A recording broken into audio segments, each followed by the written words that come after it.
नमस्कार, आप देख रहे हैं सुप्रभात न्यूज एमपी और मैं हूं आपके साथ महक कपूर। आइए नजर डालते हैं 25 फटाफट बड़ी खबरों की ओर। इससे पहले न्यूज को कहां से देख रहे हैं आप हमें कमेंट करके जरूर बताएं।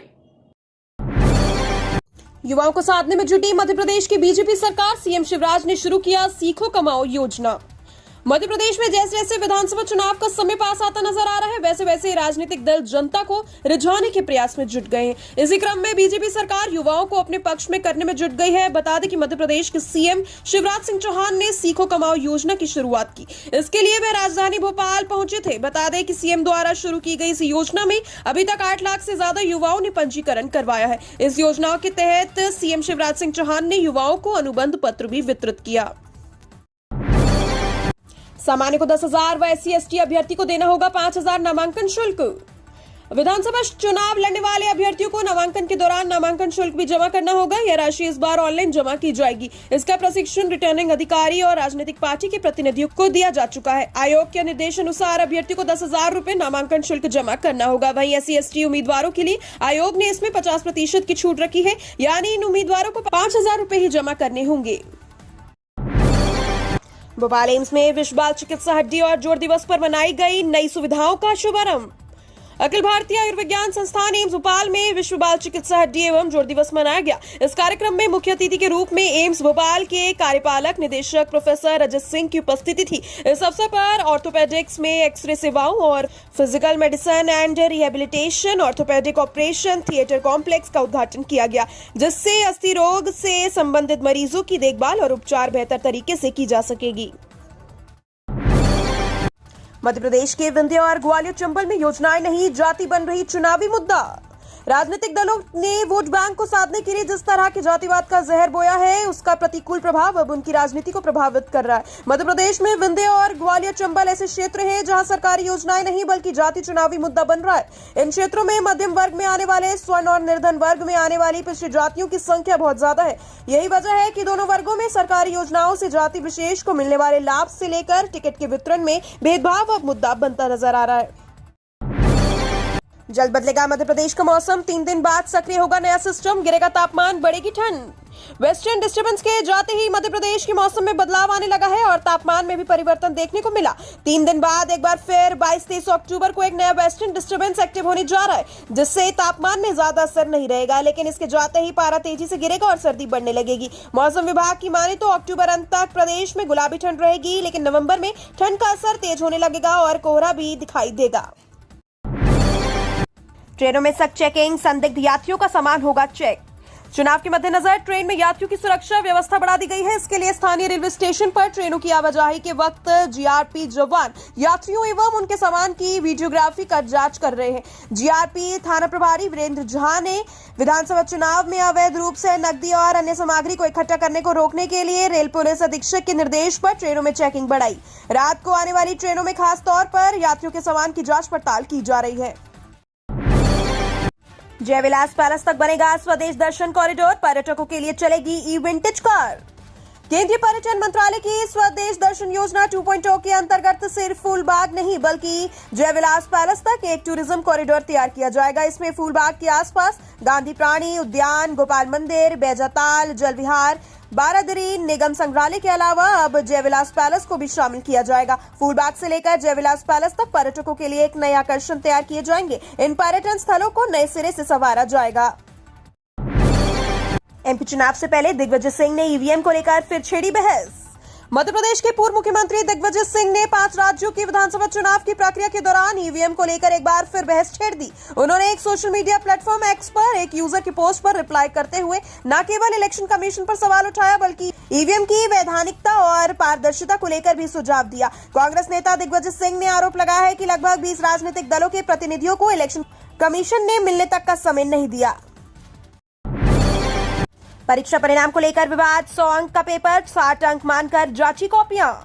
मास्टर ऑफ जर्नलिज्म की परीक्षा परिणाम में गड़बड़ी की बात सामने आई है, जहां कॉपियों को कम पूर्णांक के आधार पर जांचना बताया। यह आरोप पत्रकारिता की पढ़ाई करने वाले विद्यार्थियों ने लगाया है। मामले में देवी अहिल्या विश्वविद्यालय के अधिकारियों को शिकायत की गई। विद्यार्थियों के मुताबिक मूल्यांकन और अंक सूची में अलग अलग पूर्णांक दर्शाए गए। इसके आधार पर पाठ्यक्रम की पढ़ाई करने वाले आधे विद्यार्थियों को कम अंक आए हैं। इंदौर में 1,11,000 रुपए के नोटों से सजाया मां कालका का दरबार। शहर के पूर्वी क्षेत्र के विजयनगर चौराहा स्थित ग्वाल भैरव कालका माता मंदिर में पंचमी तिथि पर गुरुवार को नोटों के श्रृंगार किया गया। इस अवसर पर कालका का दरबार 1,11,000 रुपए से सजाया गया। इसमें 20, 50, 100, 500 के नोट का उपयोग किया गया। मुख्य पुजारी राहुल यादव ने बताया कि नवरात्रि महोत्सव में 9 दिन मां का अलौकिक श्रृंगार किया जा रहा है। इसी के साथ ही सांस्कृतिक गरबा रास का आयोजन भी हो रहा है। सप्तमी पर शनिवार को हनुमंत ध्वज पदक की विशेष प्रस्तुति होगी। ग्वालियर चंबल की 34 विधानसभा सीटों के लिए बीजेपी ने रवाना किए प्रचार रथ। भारतीय जनता पार्टी गुरुवार ग्वालियर चंबल संभाग की 34 विधानसभा सीटों के लिए हाईटेक प्रचार रथ रवाना किए गए। पूर्व मंत्री जयभान सिंह पवैया ने ग्वालियर में हरी झंडी दिखाकर रथों को रवाना किया। उन्होंने कहा कि ये रथ जनता के बीच जाएंगे और केंद्र सरकार और प्रदेश सरकार की उपलब्धियां भी बताएंगे। मध्य प्रदेश में मन में मोदी लिखे हाईटेक प्रचार रथों को रवाना करने का मुख्य कार्यक्रम भोपाल में आयोजित किया गया। प्रधानमंत्री नरेंद्र मोदी ने फिलिस्तीन के राष्ट्रपति महमूद अब्बास से की बात, गाजा विवाद पर रुख किया स्पष्ट। प्रधानमंत्री नरेंद्र मोदी ने फिलिस्तीन के राष्ट्रपति महमूद अब्बास से बात की। उन्होंने गाजा के अल अहली अस्पताल में लोगों की मौत पर अपनी संवेदना व्यक्त की। प्रधानमंत्री नरेंद्र मोदी ने स्पष्ट किया कि भारत फिलिस्तीन के लिए मानवीय मदद करना जारी रहेगा। दोनों नेताओं ने आतंकवाद, हिंसा और बिगड़ती सुरक्षा स्थिति पर गहरी चिंता साझा की। इजरायल फिलिस्तीन मुद्दे पर भारत ने सैद्धांतिक स्थिति को दोहराया है। मौसमी बीमारियों से बचाव के लिए लगवाएं फ्लू वैक्सीन। मौसम परिवर्तन होते ही बीमारियों का दौर भी शुरू हो जाता है। अभी दिन में गर्मी और रात में ठंडा मौसम हो रहा है। इसके कारण सर्दी, खांसी, जुकाम, गले में दर्द, बुखार आदि समस्या लोगों को हो रही है। बड़ी संख्या में अभी लोग बीमारियों से पीड़ित हैं, लेकिन इसके बाद भी कई मरीज इसे लेकर जागरूक नहीं है। बिना मास्क भीड़ में जाते हैं, जिसके कारण अन्य लोग भी वायरल की चपेट में आ जाते हैं। यदि मौसमी बीमारियों से बचाव करना है तो फ्लू वैक्सीन लगाना चाहिए। कमलनाथ ने किसानों के मुद्दे को लेकर बीजेपी पर साधा निशाना। कांग्रेस ने बीजेपी पर किसान विरोधी सरकार होने का आरोप लगाया है। कमलनाथ ने ट्वीट करते हुए कहा कि सीएम शिवराज सिंह चौहान ने अपने कार्यकाल में सिर्फ किसानों पर अत्याचार किया। इससे पहले भी वे बीजेपी सरकार पर किसानों के दमन और शोषण का आरोप लगाते आए हैं। कमलनाथ ने ट्वीट कर लिखा कि शिवराज जी ने अपने 18 वर्ष के कार्यकाल में किसान भाइयों पर अत्याचार करने का विश्व रिकॉर्ड बनाया है। इंदौर में स्थान पर दहन नहीं, रावण का होगा पूजन। एक तरफ जहां शहर भर रावण दहन के आयोजन में होगा, वहीं परदेशीपुरी के रावण मंदिर में पूजन होगा। इस अवसर पर पूजा अर्चना, कन्याओं के पैर धोकर खीर प्रसाद भी बटेगी। रावण के पुतले का दहन न करने का अनुरोध भी किया जा रहा है। महात्मा रावण भक्त मंडल के अध्यक्ष महेश गौहर ने बताया कि पूर्व की तरह ही इस वर्ष भी दशहरे पर्व को मोक्ष दिवस के रूप में मनाया जाएगा।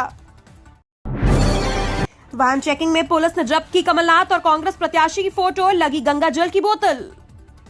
मध्य प्रदेश विधानसभा चुनाव को लेकर प्रदेश की पुलिस अलर्ट मोड पर है। इसी को देखते हुए पटेरा थाना अंतर्गत बुधवार रात को जारी जांच अभियान के दौरान पवई क्षेत्र से लौट रही एक कार की डिग्गी में रखी गंगा जल की बोतलों को चुनाव आचार संहिता का उल्लंघन मानते हुए जब्त किया गया। दरअसल गंगा जल के प्लास्टिक की बोतल के ऊपर पूर्व मुख्यमंत्री कमलनाथ और पवई के कांग्रेस प्रत्याशी मुकेश नाग की तस्वीर छपी हुई थी। इसके साथ ही बोतल पर कांग्रेस का चुनाव चिन्ह भी बना हुआ था।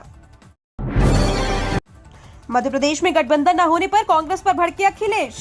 मध्य प्रदेश में कांग्रेस से गठबंधन न होने पर समाजवादी पार्टी के राष्ट्रीय अध्यक्ष व पूर्व मुख्यमंत्री अखिलेश यादव ने पूर्व मुख्यमंत्री कमलनाथ पर निशाना साधा। उन्होंने कहा कि मध्य प्रदेश के पूर्व मुख्यमंत्री कांग्रेस नेता को समाजवादी पार्टी ने रिपोर्ट दिखाई थी। उसके बाद कांग्रेस ने हमें 6 सीटें देने का आश्वासन दिया। अब सीटें घोषित होने पर हमें 0 सीटें दी हैं। उन्होंने सख्त लहजे में कहा कि हमारे साथ जैसा व्यवहार होगा वैसा ही व्यवहार किया जाएगा। इंजीनियरिंग कॉलेज में 2 दिन में 2000 हुए पंजीयन। प्रवेश के लिए आज 20 अक्टूबर तक होगा मौका। प्रदेश के इंजीनियरिंग कॉलेज में प्रवेश के लिए इच्छुक अभ्यर्थियों को एक और अवसर दिया जाएगा। तकनीकी शिक्षा संचालनालय द्वारा तकनीकी कॉलेजों में खाली सीटों को भरने के लिए 17 अक्टूबर तक एक और नया चरण शुरू किया है। इस राउंड में कॉलेज लेवल काउंसलिंग यानी CLC की प्रक्रिया चलाई जा रही है। इसके लिए विद्यार्थी आज 20 अक्टूबर तक अपना रजिस्ट्रेशन करा सकते हैं। मध्य प्रदेश चुनाव के ऐलान के बाद पहला बड़ा सर्वे, बीजेपी या कांग्रेस, किसकी बनेगी सरकार। मध्य प्रदेश विधानसभा चुनाव के लिए 17 नवंबर को वोट डाले जाने हैं। सभी दलों ने जीत के लिए अपनी तैयारियां तेज कर ली है। एक तरह जहां एक बार फिर से राज्य की सत्ता में आने का दावा हो रहा है, दूसरी ओर कांग्रेस इस बार बदलाव की बात कह रही है। चुनाव की तारीखों के ऐलान होते ही चुनाव का ऐलान होने के बाद यह सबसे बड़ा और तेज सर्वे है। एक ओपिनियन पोल ने एक सर्वे किया है। सर्वे में यह दावा किया गया है कि बीजेपी और कांग्रेस में इस बार कांटे की टक्कर है। जीएसटी केंद्र से पहुंची मध्य प्रदेश के 400 संदिग्ध फॉर्मों की सूची। जीएसटी जुटा सत्यापन में 70 से ज्यादा इंदौर के। केंद्र और राज्य के जीएसटी विभाग दिवाली के ठीक पहले रजिस्टर्ड फॉर्मों के सत्यापन में जुटे हैं। दिल्ली में मध्य प्रदेश की 400 फॉर्मों की सूची जीएसटी विभाग को दी गई। इन फॉर्मों को संदिग्ध और बोगस होने का शक है। अब इनमें से आधी फॉर्मों का भौतिक सत्यापन राज्य का जीएसटी और आधी का केंद्रीय जीएसटी कर रहा है। मंडला में सीएम शिवराज ने कहा, हम कांग्रेस की तरह नहीं करते झूठे वादे। भाजपा के शक्ति केंद्र में मुख्यमंत्री शिवराज सिंह चौहान ने संगठन के पदाधिकारी और कार्यकर्ताओं से सीधा संवाद किया और उन्हें बूथ का महत्व बताते हुए जीत की बात कही। सीएम ने कार्यकर्ताओं से अपील की कि बूथ के अंतर्गत आने वाले सभी मतदाताओं से संपर्क अवश्य करें, घर घर जाकर उनसे संवाद करें और केंद्र व प्रदेश सरकार की योजनाओं की जानकारी दें। मुख्यमंत्री ने कहा कि हम कांग्रेस की तरह झूठे वादे नहीं करते, जो कहते हैं वो करके दिखाते हैं। मध्य प्रदेश में विपक्षी गठबंधन इंडिया में कल है कांग्रेस का सपा से दगा। मध्य प्रदेश में विपक्षी पार्टियों के गठबंधन इंडिया में कांग्रेस और सपा के बीच सीटों को लेकर मतभेद सामने आ गया। इसको लेकर समाजवादी पार्टी के प्रमुख अखिलेश यादव का एक बयान सामने आया, जिसमें उन्होंने पूर्व सीएम कमलनाथ और दिग्विजय सिंह दोनों पर निशाना साधते हुए कहा कि पूर्व मुख्यमंत्री और मध्य प्रदेश कई बार मुख्यमंत्री रहे नेता ने बैठक बुलाई। उसमें समाजवादी नेताओं को रात 1-1 बजे तक बैठाया। 6 सीटों पर विचार करने के लिए कहा गया, लेकिन अब सूची सामने आई तो उसमें सपा को शून्य मिली। जातीय समीकरण बिगाड़ेंगे खेल या विकास का वादा दिलाएगा जीत। मध्य प्रदेश में कांग्रेस और बीजेपी जोर शोर से चुनाव अभियान में जुट गई है। बीजेपी ने इंदौर एक सीट से बीजेपी महासचिव कैलाश विजयवर्गीय को मैदान में उतारा। वहीं कांग्रेस ने मौजूदा विधायक संजय शुक्ल को दोबारा टिकट दे दिया है। विजयवर्गीय के खिलाफ शुक्ल अपनी चुनावी रणनीति पर दोबारा काम कर रहा है ताकि दोबारा जीत का स्वाद चख सके। हालांकि इस सीट पर जातीय समीकरण अहम भूमिका निभाते हैं। 67 साल के दिग्विजय को पार्टी ने 10 साल के लंबे अंतराल के बाद टिकट दिया। रतलाम रेल मंडल के 12,782 कर्मचारियों को मिला 22 करोड़ से अधिक का बोनस। दीपावली से पहले रेल कर्मचारियों को बोनस दिए जाने में फिर रतलाम मंडल भारतीय रेलवे ने सबसे आगे रहा। बुधवार शाम रेलवे बोर्ड से बोनस भुगतान के आदेश मिलते ही रेल मंडल के लेखा विभाग ने तत्परता दिखाई और शाम 6 बजे तक बोनस राशि कर्मचारियों के खाते में आने लगी। रतलाम, इंदौर, उज्जैन, मंदसौर, नीमच, देवास, महू सहित मंडल के अन्य स्थानों पर पदस्थ कुल 12,782 कर्मचारियों को बोनस के लिए 22 करोड़ 94,49,682 रुपए बजट जारी कर दिया गया। मतदाता जागरूकता के लिए हर दिन 150 किलोमीटर साइकिल चला रही आशा।